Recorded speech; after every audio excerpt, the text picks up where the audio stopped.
and that they got this data by repeatedly pushing people who signed up to the service to take this extremely personal intake questionnaire with questions like if you're experiencing overwhelming sadness, grief, or depression, and if they think they'd be better off dead. Imagine bringing vulnerable people like that onto your site, feeding them statements like, rest assured, any information provided in this questionnaire will stay private between you and your counselor, asking questions like that, and then selling that info so that Facebook can try and advertise you some antidepressants. It genuinely makes me a bit sick. 7 out of 10. And yes, as well as taking a hit to subscribers, BetterHelp did also have to pay out $7.8 million in refunds to customers because of this. Anyway, moving on. You know the Marvel Cinematic Universe, right? Or the MCU? Well, this universe has faced one of the most unfathomably quick drop-offs in history. It might not be clear if you look at the surface level. Like, if you just take averages, Marvel is still the highest-grossing movie franchise in the world, but that's not the full story. From 2008 to 2019, Marvel managed to do something amazing. They created a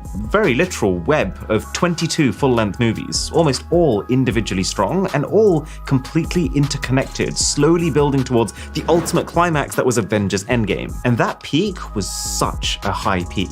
It's the last movie I can remember where people were actually scrambling to get cinema tickets for, and the crowd reactions when there was a plot twist, those felt like the moments you live for. And the numbers match that feeling, with Endgame still to this date being the second highest grossing film ever to be released. But as soon as that chapter closed, that's when it started to go wrong, as Marvel with the next chapter, they've tried to do far too much. I guess they thought, well, if 22 movies can result in a climax like that and make that much money, well, what about 22 movies plus 12 concurrent TV shows at the same time too? They started churning out so much content that no one physically had the time or the money to keep up with it, as it basically required a Disney Plus monthly subscription. And then, perhaps to try and push even more people into subscribing, the company also started increasing the importance of all of this side content within the universe. To the point where if you don't watch the latest Marvel TV show now, it's often not just that you'll miss out on a single funny reference in the next Marvel movie,